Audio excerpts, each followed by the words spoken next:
All right, Matt. Well, it is time. We are introducing a brand new segment to the show today. We pulled a bunch of videos from social media. We're going to play them and then give our reaction. Some of them are informative. Some are just meant to be funny. It's just a mixture of stuff we see on social media. Since this is all about scrolling on the internet, this is The Feed. Let's start with Spencer Pratt's latest ad. Now this is a story all about how my life got flipped, turned upside down, and I had to take a minute to run for mayor. I'll tell you how I became the prince of a town called Bel Air.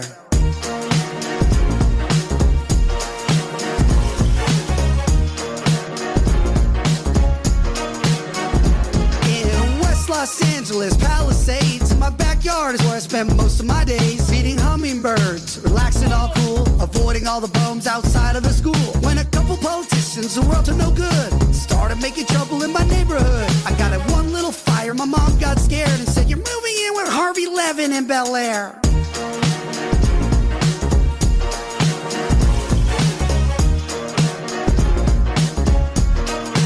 I pulled out from my lot about 7 or 8, and I yelled to the rubble, "Yo ho, smell you later." I moved to my kingdom, I was finally there to sit on my throne as the Prince of Bel Air.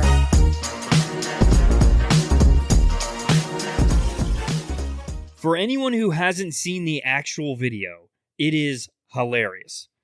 Spencer Pratt has been coming up with some of the best campaign ads we've ever seen, in my opinion, and remixing the Fresh Prince of Bel Air theme song had to trigger some people. That is a very effective ad. His nice new home is a trailer because of all the red tape. You just can't rebuild anything. Do you think, Mike, the people of LA would vote Republican?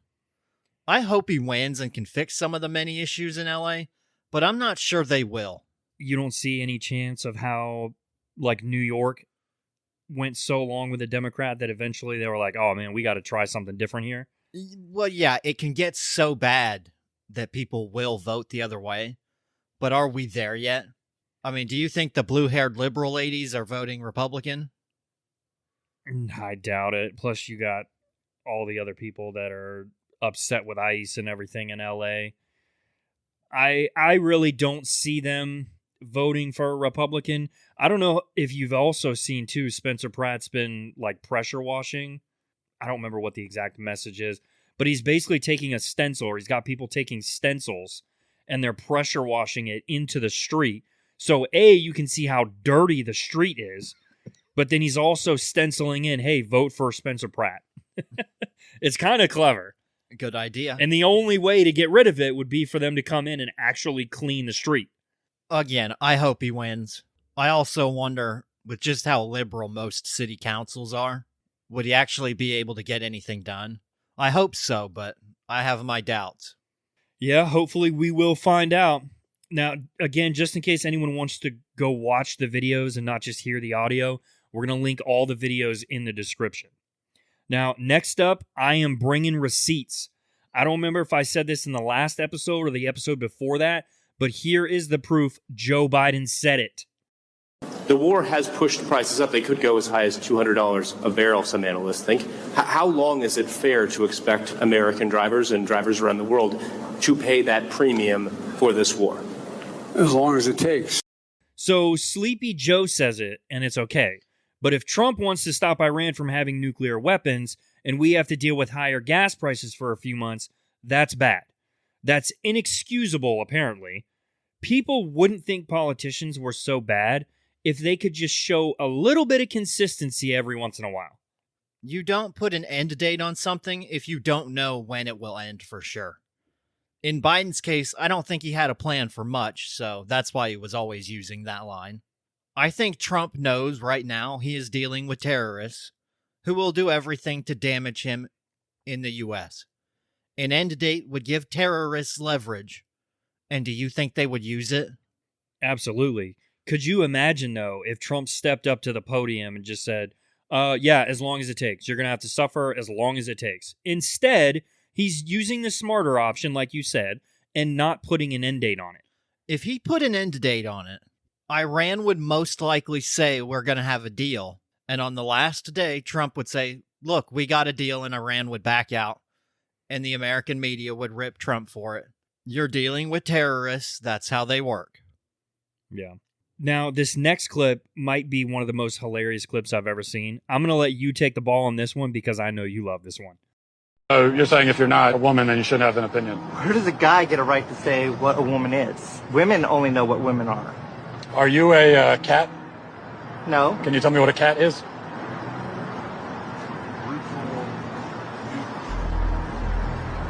This is actually a genuine mistake. I am sorry I even came up there. You want to tell us what a woman is?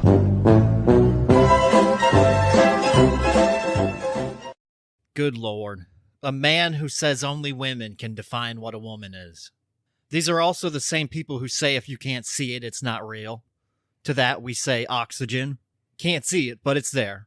Now, you know that person is a liberal, and their vote counts the same as ours. But you can see there aren't any brain cells that function in that head. Yeah, if anyone's going to go back and watch any of these clips that we're linking in the description, this is the one you have to see. The look of defeat on this person's face when Matt Walsh says, "Can you tell me what a cat is hilarious." They realized that Matt Walsh was smarter than they were. Not that that was difficult. Yeah. They realized they were overmatched, so they ran away. I think they knew the moment he said, "Are you a cat?" They just knew, oh, I see where this is going. And then, like I said, the utter look of defeat. And then them just walking away like, I clearly shouldn't have entered this conversation. Nope, you probably shouldn't have. With his logic, he should have said yes to the question of, are you a cat? Yeah. If you can change your gender, right? You can change your species. You can be trans species. All right, let's go back to a serious topic. Zohran Mamdani. He's not actually serious about his job, but the older millennial is serious about telling you how Mamdani, quote unquote, fixed his deficit problem. Guys, can we talk about the economic illiteracy that is occurring in the United States right now? Because I saw this post on TikTok. It said Mayor Mamdani has reduced the New York City deficit from $12 billion to zero while increasing social services. Do y'all know how he did that? It's not good. First of all, out of that $12 billion, he borrowed $7.6 billion from the state with interest, meaning that instead of having a $7.6 billion deficit, you are now probably going to have to pay double that because you're not going to be able to pay it off quickly. We know this. And you're getting charged interest. And on top of that, do you know how we got the most of the remainder after the 7.6, how we got to the rest of the 12 billion? By delaying pension payments. He has cut off people's pensions and borrowed money to make it look like he doesn't have a deficit. Guys, this is like filling your bank account with a cash advance from a credit card, and at the same time, cutting off the money that you owe to people who worked for you for decades. That's what Mamdani did. That is how he got the deficit from 12 billion to zero. He borrowed 7.6 billion of it with interest and delayed people's pension payments. So if you're celebrating that, it's because you're stupid. I mean, I don't think I could have said it any better myself. I think Mamdani needs to give Dave Ramsey a call and see what he thinks about this. Dave is wealthy, so Zohran would never make that call. He'd just go stand out front of Dave's house saying, we need to take all his money. This was the only solution he could come up with since he couldn't raise taxes. He demonizes the wealthy people, so those people will leave eventually and it'll get worse. The top 10% pay a vast majority of the taxes, and they are the ones who have the money to leave. When those wealthy people leave, the city has less revenue, and it will get worse before it gets better in New York City. What I want to know is, where are all the people who were upset about their food stamps getting cut off during the government shutdown? They were upset about not getting their soda pop and candy, but they don't have anything to say about people not getting their pension. Why are they not in uproar about that? Those food stamps, people didn't earn that food, but the people not getting their pension, they earn that money. They haven't started stealing from the pensions yet. It's not important enough. Yeah. That money also probably goes to people who won't vote Democrat. Older, retired people typically are Republican. Because of that, they don't care. All right, we got 2 more and then we're out of here. Could you name maybe 1 or 2 things you agree with conservatives on? I think we should probably try and reform immigration in this country. But who's going to park the cars? You know, this guy just left with a delivery order. Who's going to do that? Wow. This guy sounds incredibly racist. Who's going to park the cars? Who's going to deliver our food, Matt? If we kick out all the immigrants, who's going to do the jobs that we don't want to do? This is the exact thing you would expect from a protester at a No Kings rally. He doesn't realize the irony coming out of his mouth, just like he doesn't realize the irony of protesting for no kings in a country that's never had one. They don't realize they're basically saying the illegal immigrant is only good for low-value work. The truth is, Americans could do it, but if you get rid of all the illegal aliens, they might have to pay a real wage rather than giving pennies to someone who won't pay any taxes and won't report it. The left loves to say businesses should pay livable wages, but they want the people who prevent it. Get rid of the illegals, and that job either pays more or is automated, and America wins either way. All right, let me paint you a word picture for this last clip. Imagine in your head for a second a liberal. Whatever you pictured, that is exactly what these women look like. What do you not like about white people? 1, they breathe. 2, they speak. 3, they have thoughts. And all of it just needs to stop. We need women in power. We need people who are not white in power. We're done with the white men. We're done. What non-white country are you kind of looking at saying, hey, you know, they're doing it right because they don't have white people? That's the dumbest question. Ignore. well, no, if they're the problem, there's people that are the solution. Who's the solution? Who's doing it right? Women. Women. Look at Mexico. You can look at, anything. Mexico's like a narco state, basically. Huh? Isn't Mexico like a narco state, though? They got one bad area. My God. So one bad area in Mexico? Yes. Young women are usually liberal. Mexico, as the example, is funny because the government doesn't run most of the country. Police are scared of the gangs. Funnily, the left loves to say we should be more like the Nordic countries, but those countries are far more white than the U.S. So maybe she has also misdiagnosed the issues, similar to the DNC.